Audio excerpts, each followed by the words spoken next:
Hello everyone, welcome to Quantsapp. माझं नाव प्रसन्न आहे आणि आजचा जो टॉपिक आहे तो स्पेसिफिकली आपण डिस्कस करणार आहोत active fund versus passive fund.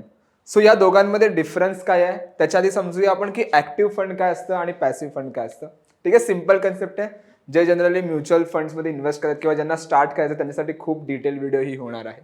Okay, so पहिलं समजूया की what is active funds. So जर मी ऍक्टिव्ह फंड्स बद्दल सांगायचं म्हटलं, थोडं ह्याला मी खाली घेतो, एक मिनिट. ओके, सो जर ऍक्टिव्ह फंड बद्दल जर मी सांगायचं म्हटलं तर active funds aim to outperform the market by employing skilled fund managers. म्हणजे सिम्पली बघा, जर कोणाला इंडेक्स फंड बद्दल जर माहिती असेल तर इंडेक्स फंड जनरली काय असतात की ते इंडेक्सला कॉपी करतात. So overall on an year जेवढा इंडेक्स रिटर्न देतो तेवढा तो फंड रिटर्न देतो. बट ऍक्टिव्ह फंड्स काय असतात, ज्यात कंटिन्युअसली जी असते ती रिसर्च चालू असते, कोणत्या स्टॉकमधून कुठे आपल्याला शिफ्ट झालं पाहिजे किंवा कोणता स्टॉक बाय केला पाहिजे, सेल केला पाहिजे. ऍक्टिव्हली रिसर्च चालू असते बाय फंड मॅनेजर्स. सो एक स्पेशलाइज्ड मॅनेजर्स असतात, फंड मॅनेजर्स असतात, त्यांच्याकडून हा ऍक्टिव्हली ट्रेड केला जातो. त्यामुळे इथे बघा, जर फर्स्ट पॉईंट जर तुम्ही बघा तर एक्सपिरियन्स मॅनेजर लिहिलंय. So active funds are manage by professionals investors with extensive experience in the market. जे मार्केटला खूप चांगल्या पद्धतीने ओळखतायत किंवा जे इन डिटेल त्यांना माहिती आहे की स्टडी करून कुठे आपल्याला इन्व्हेस्ट करायचे आणि कुठे नाही, कोणता सेक्टर कधी चालतोय, कोणता स्टॉक कधी चालतोय, ह्या सगळ्या गोष्टी जेव्हा माहिती असेल तेव्हा स्पेसिफिकली मॅनेजर्स होल्ड करतात. सेकंड, ऍक्टिव्ह ट्रेडिंग म्हणजे तेच, जसं मी म्हणालो की कोणत्या स्टॉकमधून आपल्याला युनिट्स काढायचे आणि कुठे शिफ्ट करायचे, that is the active trading.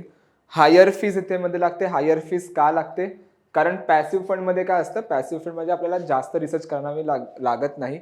जो इंडेक्स जसा ट्रेड करतो त्याच बेसिसवरती आपल्याला युनिट त्याच्यावरती आपल्याला इन्व्हेस्ट करावं लागतात. बट इथे आपल्याला हायर फीज लावाव्या लागतात कारण आपली रिसर्च जी असते ती ऍक्टिव्हली चालू असते, त्यामुळे ती कॉस्ट आपल्याला बेअर करावी लागते ॲज अ हायर फीज. त्यानंतर सिकिंग आउट परफॉर्म, जसं मी म्हणालो की सपोज जर मला माहिती आहे की हे 15 स्टॉक नाही चालत आहे, मग तिकडचे मी काढून दुसऱ्या 15 स्टॉकमध्ये टाकू शकतो, 20 स्टॉकमध्ये टाकतो. सो आउट परफॉर्मन्स कुठेतरी आपल्याला चांगला बघायला मिळतो. जर मी एक लॉंग टर्म बेसिसवरती बघायला म्हटलं तर ॲज कम्पेअर ॲक्टिव्ह आणि पॅसिव्ह फंड, ॲक्टिव्ह फंड खूप जास्त परफॉर्मन्समध्ये तुम्हाला हेल्प करतो इन अ लॉंगर रन, तुम्हाला एक चांगला रिटर्न जनरेट करून देतो. ओके, सेकंड आपण बघूया what is passive fund. Okay, so passive fund is also known as index fund. जसं मी स्टार्टिंगला म्हणालो इंडेक्स फंड आहे. Aims to track the performance of the specific market index. जसं इंडेक्सचं एक्झाम्पल आहे तर निफ्टी. आता निफ्टीमध्ये 50 कंपनीज आहेत, राईट. सो निफ्टीच्या ज्या पण 50 कंपनीज आहेत त्या कंपनीजमध्ये जर मला एखाद्या ट्रेड्स बनवायच्या असतील तर त्याचा जो वेटेज आहे त्या बेसवरती किंवा जे युनिट्स त्याला अलॉट केले त्या बेसवरती आपण हा फंडमध्ये आपण इन्व्हेस्ट करतो. आपण नाही करत, ॲक्च्युली ते फंड मॅनेजर थ्रूच केले जातात, बट तो तसा ट्रॅक केला जातो. जसं इथे बघा, index tracking passive funds are design to mirror the performance of a specific market index. The Nifty आहे, बँक निफ्टी आहे, सेन्सेक्स आहे, बँकिक्स आहे, तो त्यानुसार त्या कंपनीजमध्ये आपण इन्व्हेस्ट करतो. डायव्हर्सिफिकेशन जर बघायला म्हटलं तर ज्या काही कंपनीज आहेत त्यामध्ये आपला जो अख्खा फंड आहे तो डायव्हर्सिफाईड केला जातो. निफ्टीमध्ये जर 50 कंपनीज आहेत मग त्या युनिट्सप्रमाणे जसं वेटेज जसं आहे त्यानुसार आपल्याला तिकडे डायव्हर्सिफाईड एक इन्व्हेस्टमेंट बघायला मिळते. लो फीज मी बघायला मिळते. व्हाय लो फीज? कारण इकडे जास्त रिसर्चची गरज लागत नाही. जसं युनिट सपोज निफ्टीने काही एक कंपनी बाहेर काढली, दुसरी कंपनी इन केली, मग आपल्याला फक्त तिकडून ते युनिट्स इकडे शिफ्ट करायचे. तर एक डायव्हर्सिफिकेशन जास्त असल्यामुळे आणि जास्त रिसर्च कमी असल्यामुळे लो फीज तुम्हाला इथे बघायला मिळतं. आणि long term growth, again funds कोणतेही असू दे लॉंग टर्ममध्ये तुम्हाला बेनिफिट दिसणारच आहे, कारण मार्केट लॉंग टर्ममध्ये बुलिश असणार आहे, लॉंग टर्ममध्ये एक चांगलाच बेनिफिट बघायला मिळणार. सो लॉंग टर्म बेनिफिट्स तर आहेच पॅसिव्ह फंडमध्ये आणि ऍक्टिव्ह फंडमध्ये सुद्धा. ओके, खाली जायचं म्हटलं तर comparing fees and expenses. Okay, सोपा पॉईंट आहे, सिम्पल आहे. ऍक्टिव्ह फंडचे जे एक्सपेन्सेस असतात ते जास्त असतात ॲज कम्पेअर पॅसिव्ह फंड, कारण इथे नेहमी रेग्युलर आपल्याला स्टडी करावं लागेल, रेग्युलर आपल्याला मार्केट चेक करावा लागतो. आणि इथे जो आहे तो कमी असतो स्पेसिफिकली एक्सपेन्स. व्हाय? बिकॉज आपल्याला जास्त रिसर्च करावे लागत नाही. जसा इंडेक्स परफॉर्मन्स करतो तसा एक मोमेंटम आपल्याला तिथेच त्यानुसार आपल्याला ट्रेड्स बनवायचे आहेत. Okay, comparing performance and risk. So simple बघा, जर मी ऍक्टिव्ह आणि पॅसिव्ह फंडचा जर परफॉर्मन्स बघितला तर performance potential for higher returns, definitely higher returns. Why? Because आपण कंटिन्युअसली जे आहे ते आपल्या पोझिशन शिफ्ट करतो, फंड्स जो आहे तो पोझिशन शिफ्ट करतो. त्यामुळे जर एक स्टॉक नसेल चालत तर तो स्टॉक नाही चालते, म्हणून आपण त्याच्यातले युनिट्स करून दुसऱ्या स्टॉकमध्ये जो चालणाऱ्या स्टॉक्समध्ये आपण इन्व्हेस्ट करू शकतो. सो हायर रिटर्न्स कुठेतरी आहे. पॅसिव्ह फंडमध्ये ट्रॅक मार्केट परफॉर्मन्स, जसा इंडेक्स परफॉर्मन्स घेते. सपोज इंडेक्स 40% पर इंडेक्सने रिटर्न दिला, 20% इंडेक्सने रिटर्न दिला, तुमचा जो काही रिटर्न आहे तो तुम्हाला इंडेक्स फंडमध्ये इथे बघायला मिळेल. रिस्कमध्ये बघायला गेलं तर higher risk of under performing.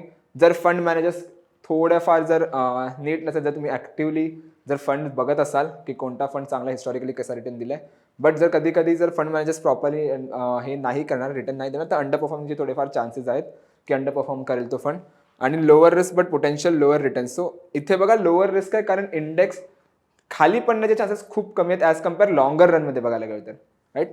But potential returns तुम्हाला इथे चांगले भेटेल. लोअर रिस्क का आहे कारण इंडेक्सवरती आपण वेट करतो, इंडेक्सवरती आपण ट्रेड्स बनवतोय, इंडेक्सला फॉलो करतोय हा फंड, त्यामुळे जो आहे तो पॅसिव्ह इन्कममध्ये किंवा पॅसिव्ह फंडमध्ये तुम्हाला एक बेनिफिट इथे बघायला मिळेल. ओके. डायव्हर्सिफिकेशन ऑफ स्ट्रॅटेजीज, तोच सेम सिम्पल पॉईंट आहे. डायव्हर्सिफाईड आपल्याला करावं लागतं डिफरंट क्लासेसमध्ये. सपोज मला दिसतं की हा सेक्टर जो आहे तो ह्या पर्टिक्युलर मंथमध्ये चालतो. सपोज जून जुलै ऑगस्ट सप्टेंबर फार्मा सेक्टर चालतो, मी त्यावेळेस फार्मा सेक्टरमध्ये इन्व्हेस्ट करणार.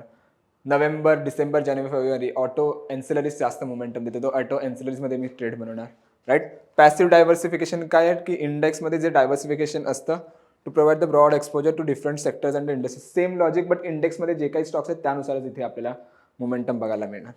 Okay. Choosing the right fund, आता हे सिम्पल बघा, इथे एक गोष्ट येते की कोणता फंड मला ट्रेड बनायला पाहिजे. बघा जर तुम्ही लॉंगर रनमध्ये असाल, तुम्हाला एक लॉंगर रन 15, 20, 25 वर्षासाठी इन्व्हेस्ट करायचं असेल, कोणताही फंड बघा तुम्हाला चांगला रिटर्न देईल. बट जर तुम्ही थोडा कॅपिटल जास्त इन्व्हेस्ट करता तर काही 60%, 40%, 60% जर तुम्हाला थोडं क्युअर असाल, तुमच्या इन्व्हेस्टमेंट कॉशियस आहात तुम्ही इन्व्हेस्टमेंटबद्दल घेऊन, तर तुम्ही पॅसिव्ह फंडमध्ये 60% अमाऊंट इन्व्हेस्ट करा. थोडाफार रिस्क घेऊ शकता तर 40% तुम्ही एक स्पेसिफिकली ॲक्टिव्ह फंडमध्ये इन्व्हेस्ट करू शकता. जर तुम्ही रिस्क जरा जास्त घेऊ शकता तर 60% ॲक्टिव्हमध्ये ठेवा आणि 40% तुम्ही पॅसिव्हमध्ये ठेवू शकता. त्यामध्ये दुसरी गोष्ट माहिती आहे, रिस्क टॉलरन्स, जो पहिला पॉईंट होता. इन्व्हेस्टमेंट हॉरिझॉन, की तुमचा स्पेसिफिकली प्लॅन काय इन्व्हेस्ट करायचा किती दिवस, आणि फायनान्शियल गोल, तुम्हाला काही गाडी घ्यायची असेल किंवा घर घ्यायचं असेल, बंगला घ्यायचा असेल, राईट, त्यासाठी तुमचा जो इन्व्हेस्टमेंट आहे त्या बेसिसवरती तुम्ही स्पेसिफिकली इन्व्हेस्ट करू शकता. सो जो काही तुमचा म्युच्युअल फंड ॲडवायझर असेल त्याला एकदा विचारून बघा किंवा तुम्ही स्वतःहून ओन रिसर्च करू शकता. आय होप तुम्हाला ही व्हिडिओ आवडली असेल. जर तुम्हाला ही व्हिडिओ आवडली असेल तर नक्की लाईक करा, कमेंट करा, शेअर आणि सबस्क्राईब नक्की करा. Thank you so much everyone. Thank you so much for a time.